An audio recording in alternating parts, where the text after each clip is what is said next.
Loving the Smart Property Investment Show? Then you're going to love tuning in every Monday to the Scouting Australia podcast, hosted by Sam Gordon, Smart Property Investment Show's most downloaded guest. That always just triggers in my mind. Like I'm always wanting to look after people because of what happened to me there.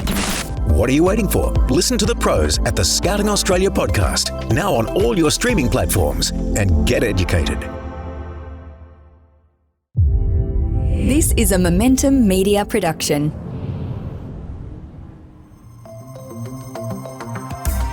Welcome to the Smart Property Investment Show, the podcast by investors for investors. Hi, good everyone. How you going? It's Phil Tarrant here. I'm the host of the Smart Property Investment Show. Hope you're well.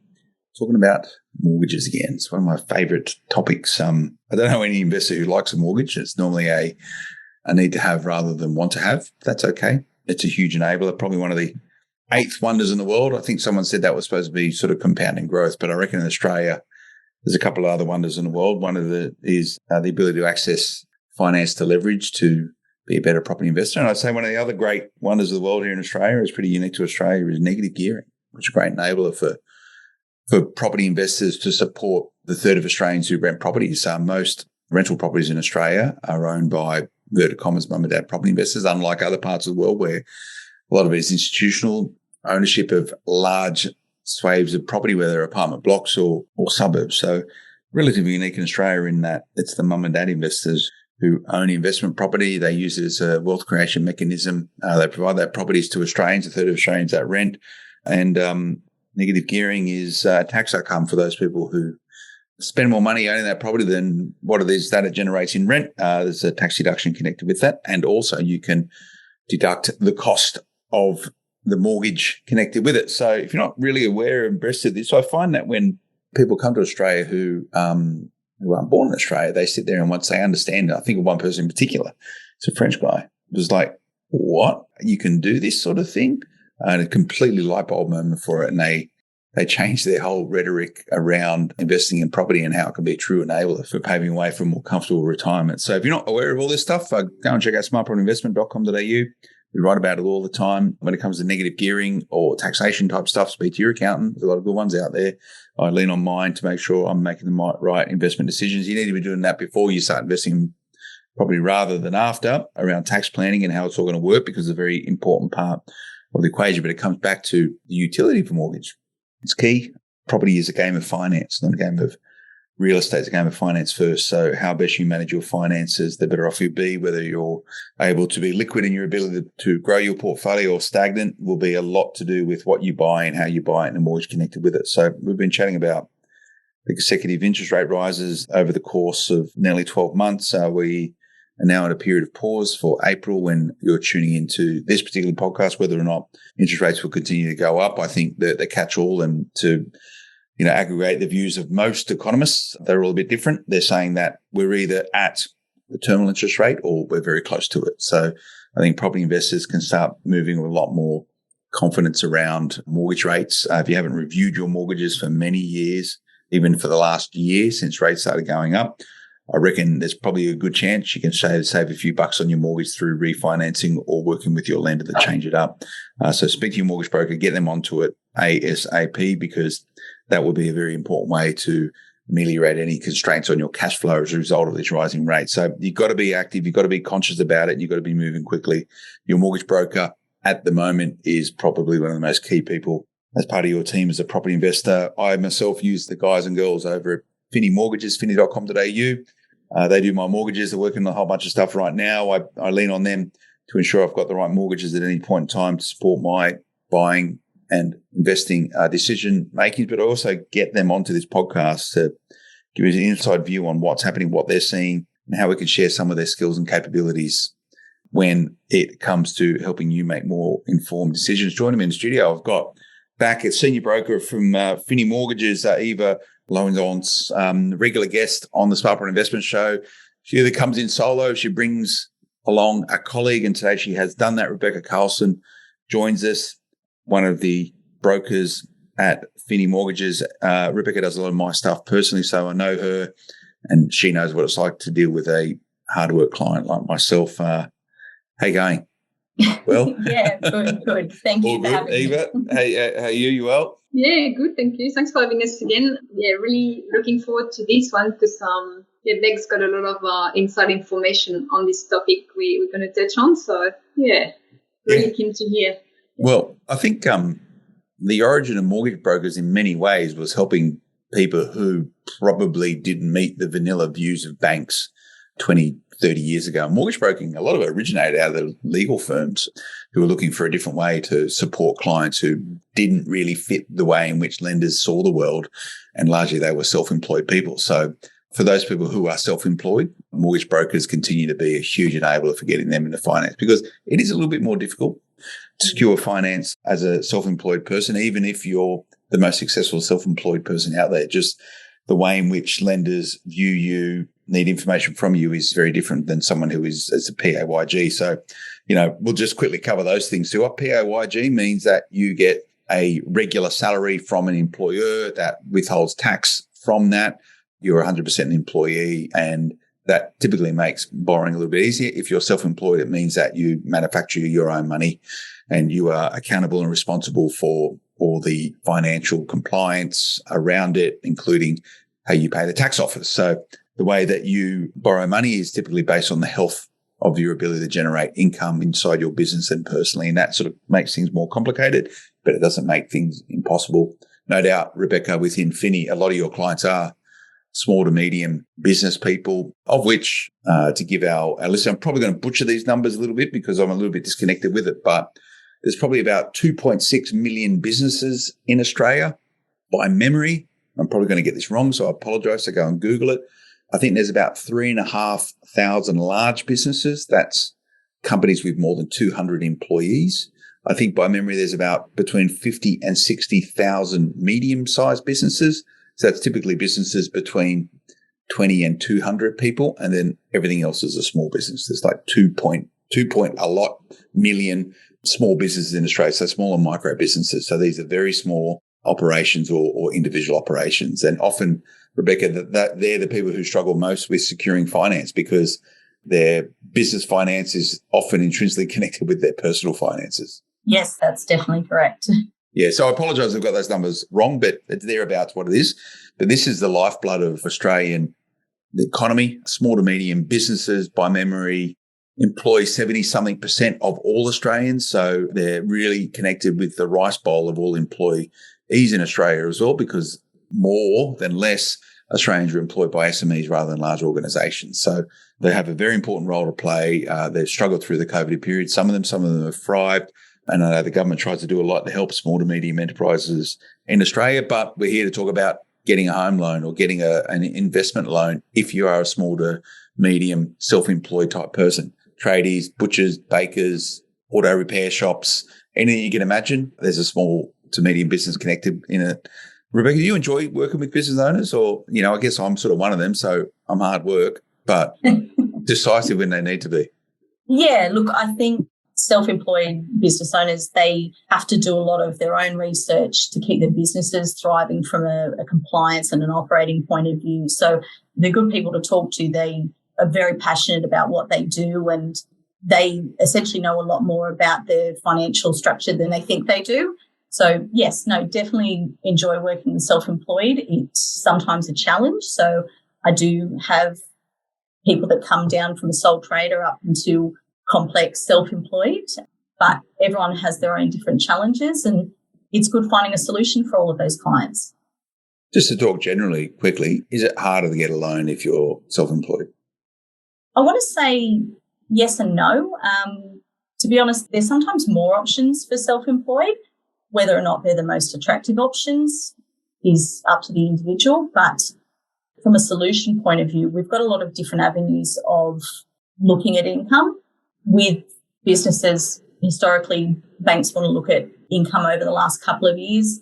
There's options to look at it from that point of view. There's options to look at it based on current income levels. So there's sort of a few differences that allow us different choices for different clients. Yeah, and often if you're a self-employed, you might end up in a different part of the bank as well, particularly depending on your earning potential and capacity. You might end up within a private bank inside of a organisation. We spoke last time we got together, Eva, with Sarah around sort of private banking and the pros and cons of that. But a lot of self-employed people lament on their ability to secure finance. And one of the challenges around that is banks are happy to lend money to people if they're deemed to be a good borrower. One of the challenges, and you speak to a lot of accountants, I say this, a lot of self-employed people trying to minimise the amount of tax they have to pay. And therefore that sort of changes and shapes their earnings, which makes it very difficult sometimes to secure finance. So when they sit in front of a bank and they go, oh, I really make all this money. And they go, well, your tax return doesn't say that, Mr. or Mrs. SME, so no finance for you. So often you need to strike as a self-employed person a balance between statutory reporting around the performance of your organisation and how you generate money. And guess what? And it's a reality of working in Australia today. If you have a successful business, you pay tax, get used to it. It's a good thing. It helps support the nation. If you try and minimise that as a self-employed person, that's your prerogative. However, you're probably going to struggle getting finance. And that's the realities of it. The issue you have is you must see this, Rebecca, a lot of accountants work really hard from a taxation planning structure for small businesses, but they don't, or small to medium businesses, but they don't necessarily view how they're supporting their clients with a view towards financing. And often there's a big dichotomy. Do you see that quite a lot? Yeah, I do. I do also see some very clever accountants who essentially structure things so the banks still take a lot of income into equation, but it's still allowable as a tax deduction. So that could be things from depreciation, one-off tax write-offs, things that the banks will actually use. Yeah. Yeah. I guess, right. Do you see that quite a lot, Eva, with your self-employed clients? It just gets a lot more complex, doesn't it, in terms of how it does. And as Rebecca said, I think if you are self-employed and looking to get a portfolio and finance, it really is good to get an accountant that understands finance so they can structure all the deduction that makes you pay less tax in a way that we can actually add that back and get you finance. And it's not the majority of accountants that could do that, I'd say, or that can work in that, with that in the back of their mind. So it's very important that, I guess people understand that and get the right team. Again, it's always about the team that you've got around you, the right team, to set you up for success. Yeah, I completely agree with you. And if you're a property investor and you're self-employed, you might be, irrespective of what you do, but you might not yet be investing in property and you've had a particular taxation strategy. If you're thinking about investing in property, I'd be speaking to your accountant first and foremost before you even start thinking about chatting with a mortgage broker about how you can prepare your finances to best support borrowing moving forward. And that may be a different strategy. I'm not giving tax advice at all because I'm not a taxation person. I'm not an accountant. I'm just a journalist on a podcast. But my recommendation would be working very, very closely with your accountant to prepare yourself. And it may take a couple of years to do this, to prepare yourself for investing in property. Once you've got that plan in place with your accountant, you understand how you're able to present strong financials to a bank so they have happiness and willingness to lend you money. You can start the pathway of looking at getting pre-approvals and that sort of stuff. If you currently are a property investor, again, your accountant is absolutely critical and they should be working hand in glove like mine does with the team over at Finney in ensuring that I can get the best financial outcomes that I want. If you're new to this, get used to it because it's probably going to be quite painful sometimes. It's going to take a lot of time, energy, and effort. And you need to invest in that in order to get the outcomes that you want. So if you're not willing to do that, don't invest in property. Turn off this podcast right now and get on with it. If you've got to be intrinsically connected with your finances in order to be an effective property investor, if you are self-employed, or if you're not, learn about it. And if you don't have the aptitude for it, get the right people around you. A good accountant, fundamentally, a good mortgage broker, absolutely, and then other connected people in with it. You might want to get yourself a financial planner or a buyer's agent, all that sort of stuff. But there's a lot of misconceptions, though, I think, around self-employed borrowing in Australia. And if I think back the last sort of 20 plus years in mortgages, there was a big thrust many, many years ago around non-conforming lending. So what that was, Rebecca, and you could probably speak to it a little bit more, is the bank didn't require as much information in order to give you a home loan. Sometimes they were just happy to get a letter from your accountant saying, this guy is good, lend him some money. And they go, okay, here you go. It was deemed, therefore, to be a lot more risky and therefore interest rates were a lot higher. So all of this stuff is still available to Australians out there. Is non-conforming still quite popular, Rebecca? Yes, I've got a lot of clients that use non-conforming for different reasons.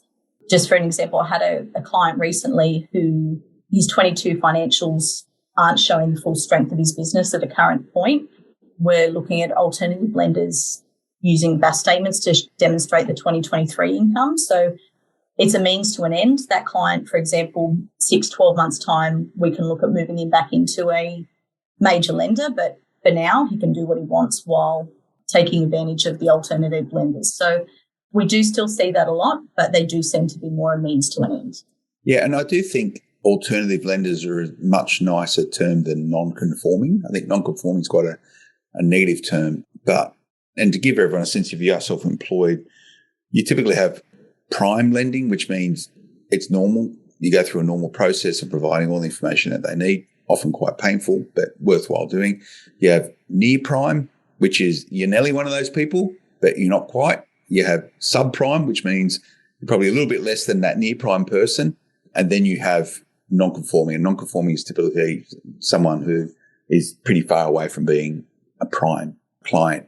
And that's a really basic scaffold for you to think about where you are as a self-employed borrower. You want to be moving up as close as possible or into prime lending if you can. And that just means it's a lot more onerous, the amount of work you need to go into it, but the time, energy and effort to present the right financials to the bank. What does that mean, Rebecca? It means probably a sharper interest rate, right? Definitely. Well, what's sort of the spread on interest rates for self-employed now for investment finance, say at P&I levels? What would be the spread between prime? And this is the question is the juice worth a squeeze? Is it worth the time, energy and effort to be a prime lender to be a prime borrower, self-employed versus operating in non-conforming? What would be the percentage point difference? Yeah, look, it really depends on the client's situation, but it could be anywhere. The alternate lenders do base things a lot on loan-to-value ratio. So if you're at the higher end, if you're at the 80% mark, we could be looking at least 1% difference. Some lenders have risk fees associated with that, which come on top, where others, if it is at a lower LVR, we don't see that much of a gap between the mainstream and the alternate lenders, probably something closer to 0.5%. Well, what are the sort of pros and cons with using an alternative or an alternate lender? And by that, let's sort of name a couple of them, which I'd be familiar with, probably folks like Pepper or Bluestone or some of the mortgage managers. Bluestone's still going, how much they are. Maybe that's sort of showing my age. No, they're still around. Liberty does a lot of sort of near prime, subprime, non-conforming stuff. That's where essentially they cut their teeth is in that non-conforming area. So largely there is a difference in the interest rate you pay, but for many people it's enable. It means that they can get into the market faster. And that's a huge boon strategically for a lot of people, isn't it? Yeah, so I think people really have to weigh up the opportunity cost. So, I mean, in the investor market, if you're looking at something that you think is going to have great capital growth, great yields, does that outweigh paying the additional interest rate for the short term?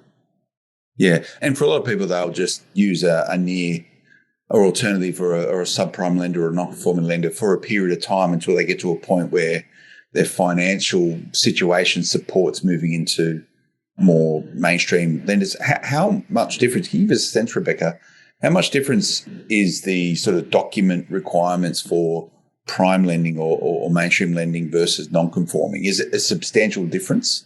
It's not, paperwork-wise, not particularly substantial. It's just about the actual documents. So, for example, if we're doing something with an alternate lender, we might use BAS statements or an accountant's declaration, things like that.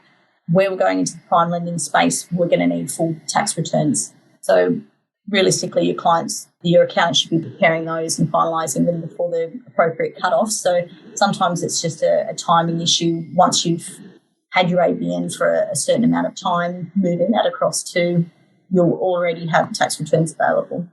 So in terms of some of the misconceptions for self-employed lenders, there is a simpler way, right? It's just that you can do it simply. You just got to use different lenders. Yeah. So, I mean, I had a client last year in the prime space. His tax returns were heavily impacted during the COVID period. We were able to go with a mainstream lender who verified company salaries. So that was just direct salary credits. Also, the group certificates declared through the ATO, and we were able to move forward very little documentation, but still in the prime space. There's also a misconception that you have to be in business for 2 years trading profitably before a lender will issue finance to someone self-employed. Yes, that is one that I see a lot. I see a lot of people say, I've got to wait. No, you don't. So how do you not have to wait? You just, like you spoke about beforehand, you can actually use current financial year BAS statements as an indicator of positive trading performance, right? Yeah. So, I mean, look, it's documentation that's submitted through the ATO. It's clear reporting on what your actual business is doing. So lenders at a higher interest rate, of course, but they are happy to accept that. What else do you see, Eva, for misconceptions around self-employed lending or misinformation around it? Yeah, so the 2 years is definitely the biggest one we see, and we see a lot of clients coming to us for second opinion, I guess, and saying, look, I've been told this, is it true? As Beck said, no, we can still do things. On the same sort of note, people that go from sole trader to a company because they're growing, they feel like, well, I'm starting again, so I have to wait another 2 years. If we can show it's just your company that has been growing and you decided to go as a PTY LTD, there is continuity there in 2 years, sometimes more, there's no issue. And also a lot of people on that again think, well, maybe they will only take the average of the last 2 years or the latest year or the lowest year. There's a lot of ways the bank will look at that. Some of them will do the average. Some of them will take the lower. Some of them will take 120% of the lowest year. There's a lot of ways. So it's always good, I think, to get broker that will understand self-employed and can work out a solution based on your very specific numbers. It gets quite expensive when you think of the complexity of self-employed lending. It's not only how you present income, but it's the structure in which you create that income in. You spoke there, Eva, around moving from a sole trader into a company, and you got to be getting tax advice on this stuff because, for example, once you move into a company, you just can't pull money out and use it as you like, as you potentially could do or can do inside of a self-employed type of arrangement. So it gets very complicated in how you can highlight income so you can secure financing. You'd be getting your accountant onto that really quick. If you're going to start thinking that way, you'd also be thinking about the structure in which you invest in as well. There is certain risks in being self-employed and running a business. So therefore it might change the way in which you choose to hold the assets as a property investor, whether you have it in your personal name, depending on the risk profile of your business or how you generate income, whether or not they'd be better off in trust structures, all this sort of stuff. Again, as questions for accountants. But do you find, Rebecca, that self-employed investors are more complicated in their sort of how they choose to hold their assets? That you must see a lot more trusts. Yes, no, I definitely see a lot more trust in the self-employed section. So I also see a lot of people wanting to look at their premises as part of their business. So I like buying their place they operate in. Yeah, so I see a lot of clients, if they've got a premise and they've got an accountant, again, I'm not giving tax advice, but setting up to purchase premises through commercial self-managed superannuation funds. Yeah, you see that a lot. Let's just chat about that quickly. We'll just go to a quick break. Stay with us, everyone. Back in a moment. This year might just be the right year to invest in property. But before you jump in, do you have a low-rate investment loan pre-approved? It might be the right time to invest, but the wrong loan could dent your prospects for achieving the maximum return. Are you armed with the best finance at the sharpest rate? Find out with Finny. Call us now on 1300 002 023 and find out what you could save. Or visit our website, finny.com.au to book an appointment. Welcome back, everyone. It's Phil Tarrant here. I'm chatting with the crew over at Finny Mortgages, Eva Lowenz and also Rebecca Carlson. Now, you see a lot of self-employed people buying the assets that they operate within, probably a lot of like industrial units and warehouses and that sort of stuff. Rebecca, is that typical? Normally originated through recommendations from their accountant? Yeah, look, I do see that. I see it for a few different reasons. So they obviously rent the premises off themselves. It's just another tax structure essentially to assist them with growing their wealth. Does that get harder again? Is that another layer of complexity with mortgage finance around that? If we're not looking at the commercial, like if we're not trying to finance the commercial premises, not necessarily. It can be quite clean cut. The accountants normally can explain the revenue structure, which is quite acceptable by the banks. Yeah. And any other sort of significant challenges you see from self-employed borrowers that can be remedied largely quickly? And I think about PAYG borrowers trying to secure finance. The banks sort of pick through your sort of bank statements with a fine-tooth comb to understand sort of your spending profile. They do the same at a personal level for self-employed people? Yeah, so there's still responsible lending. So there is still a need to go through your personal spending. They're not going to get involved in the business spending as long as there's company profit and the business is trading at a profit. Okay, so if you're trading profitably, they don't dig into that part of, the financial component of it, but they'll look at you personally and say, well, you're still spending more money than what you're making from however you're deriving out of the business. Too many Uber Eats bills, too much sort of asset finance. They still do all that sort of stuff for self-employed, or probably more so? Yes, so definitely they do have to look at their household expenses just to meet responsible lending requirements. And that just comes to baseline fundamentals, just spend well. Yes. So be mindful about what you're spending. Don't be flippant. If you're looking at getting additional finance, you think your spending is out of control, rein it in, get things under control, get a couple of months' worth of what your actual budget is so we can evidence it to the banks. Eva, can you give me a sense for how, maybe some examples on how different lenders sort of verify income or view business expenses? Is there any sort of baseline models they use for this sort of stuff? For business expenses? Yeah. Yeah, look, they would just look at really the net profit. If your business has managed itself that, everything can be covered and still make a profit, that's what they're going to use, the profit really. Some of them will actually ignore the leases and loans you may have in the business if you still have a profit.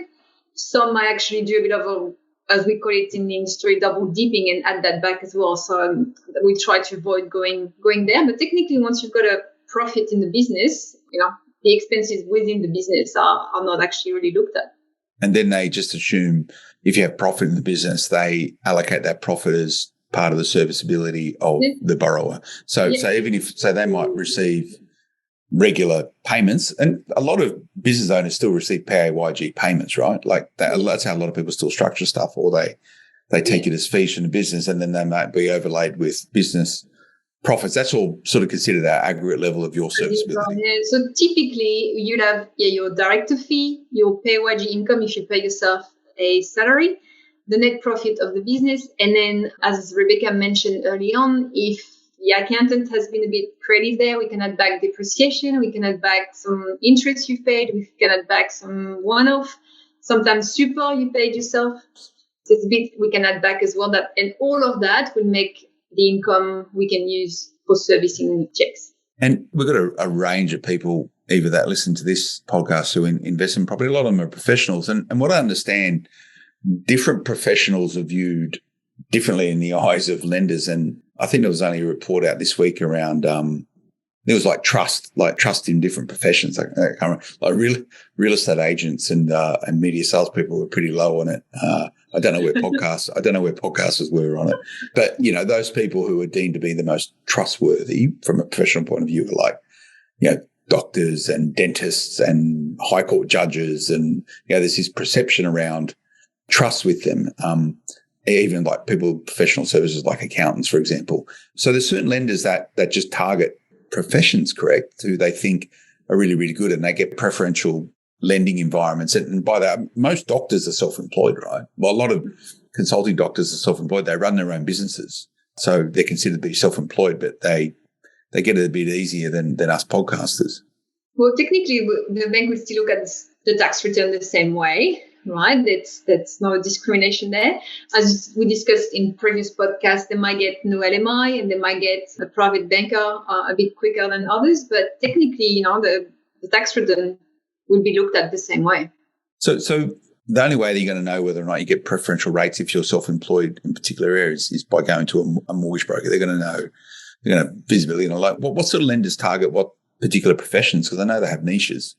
I don't know if there's any targets in that sense for professionals like that. Obviously, you might get LMI waiver, and you might get a bit of, it's always like the reputation of and the trust we put in this profession. But I don't know, Beck, do you think there is anything specific there? No. No, I do see more of a preference from the professions. So I do, and whether the lenders are seeking them out, and this is just something that's historically happened in the past, but I see a lot of doctors going through, like, for example, Bank of Queensland. We see a lot of lawyers dealing with Commonwealth Bank. I don't think they get any preferential treatment from either of them, but we do see a large client, like a large profession base that like to deal with those types of lenders for whatever reason. Yeah, you see it like it's not deliberate. You just get leaning of it, and different professions talk to people, and if they understand how they manufacture their money, sometimes it make the actual process of securing a mortgage a little bit easier. I just want to talk about the dichotomy between using a bank direct or a broker. We'll just go to one more break. Stay with us, everyone. Back in a moment. Welcome back. It's Phil Taram chatting with Eva and Rebecca over at Finny Mortgages, finny.com.au, around self-employed lending. Now, you can go directly to a bank if you want, if you are self-employed. What would be the positives and negatives of doing that, Eva? Well, I guess you could. That's right. So you go to, let's say, Bank A, and there's one solution there for self-employed. If you don't meet that solution, that's it. Your appointment was just, I guess, a waste of time. If you go to a broker, we'll have, let's say 20 different options for you to see if one of them fits. So I guess, first of all, you won't waste your time, and two, you will have a solution at the end of it. And if it's not a solution that works right now, at least we could guide you towards what it will look like, in the next 3 to 6 months, so it will work for you then. So if you go, how many clients do you guys get that say, I went to my bank and they said I couldn't borrow it because of this, that, and the other, and I'm self-employed? That must be a catalyst for why someone actually goes, I need to speak to a mortgage broker if they're self-employed, Rebecca. Yeah, so look, I definitely see that a lot. I see clients that have gone to their bank being told they can't borrow. I unfortunately think that there's a lot of issues with skill. So if they're going across to the bank, they're either presenting the absolute bare minimum of their income. No one's looking into it further to see what's actually in their financials. It goes across to the banks and they go, well, it doesn't work off that, and no, you can't do it, where it's sort of our job. And one of the things that we do really well as brokers to make sure that we understand the financial situation. So if you don't have someone who's really pulling apart those figures and presenting it to the bank, then it's not always going to look as great as it can do. And again, I see brokers and accountants working really well in lockstep, being able to present. And a lot of work goes into it, present the earning capacity of self-employed borrowers, because on first look, unless you're skilled, and I'm not here to beat up banks, but if you're a PAYG sort of first-home buyers, two people with not a lot of debt and a lot of expenses, the direct bank process should be relatively straightforward. Whether or not they have skills to pick through complicated financials and actually understand how someone might generate their income, the broker's probably best person to do that for you, working with your accountant. And it's okay. You guys work closely with accountants, right? Like as a team to present this stuff up effectively, Eva? Yeah, all the time. Pretty much when we do have a self-employed person as a client, we do need to chat to the accountant just to make sure we haven't forgot anything. We understand the cash flow. Obviously, if it's a sole trader, it's a lot easier, but most of our clients would have sometimes few companies and it's flowing in different ways. So, and then sometimes the accountant might be able to do something differently for the next tax return, which will open doors for the client. So it's essential that your broker and your accountant chat to each other. Yeah, and what a good borrower should do is just go, hey, here's my account, you guys work it out. Is that what you like doing? We will work it out. No, yeah, it's true. No, there is ways to make things look better and paint a bit better picture. So, yes. Yeah. So just to conclude then, Rebecca, if you are self-employed and you're trying to get your first investment property loan or even refinance your owner-occupied loan, what's the best first step to do? Yeah, so look, I would definitely touch base with your accountant, make sure that you've got all your financials up to date, let them know that you're going to be speaking to a broker, then obviously engage a broker. We can exchange information, we can work on solutions. Yeah, so I think that would be the best point of view as a starting point. Okay, nice one. You guys are happy to chat to self-employed borrowers who need some help, Eva? What do they do? How do they contact you guys? Yeah, so you can get in touch through our website, finny.com.au. You can just plug in your details. We'll be in touch with you to book an appointment. Okay, there you go. Mm-hmm. Finny.com.au. Go and check these guys out. Eva and Rebecca from Finny Mortgage. Thanks for your time today. Very informative. Thank you. Heaps of information on smartpropertyinvestment.com. Go and check it out if you want to look at how you can not only amplify your ability as a current investor, but also get into investment lending if you are self-employed. If you hear no, ask a second opinion. And particularly if you go directly to the bank, and you should be going to your mortgage broker. Heaps of info there. Heaps of connecting social media, Smart Property HQ. And please keep the reviews coming on wherever you listen to your podcast. The team get a real kick out of seeing that feedback coming from you all. We'll see you again next time. Until then, bye-bye. The information featured in this podcast is general in nature and does not take into consideration your financial situation or individual needs and should not be relied upon. Before making any investment, insurance, tax, property or financial planning decision, you should consult a licensed professional who can advise whether your decision is appropriate for you. Guests appearing on this podcast may have a commercial relationship with the companies mentioned. Are you looking for a new challenge that combines your existing skills with the exciting world of mortgage broking? Well, listen up, because we've got the perfect opportunity for you. Introducing the Advisors New Broker Academy 2023, a free event designed for professionals just like you who want to learn how to become a trusted broker for their clients. Coming to Brisbane, Melbourne and Sydney in June, you'll learn from industry specialists and gain crucial industry insights and intelligence to become a go-to broker. You'll also have the opportunity to network with brokers at all levels and gain a competitive edge in the marketplace. Register now for free at newbrokeracademy.com.au and join the top brokers of tomorrow.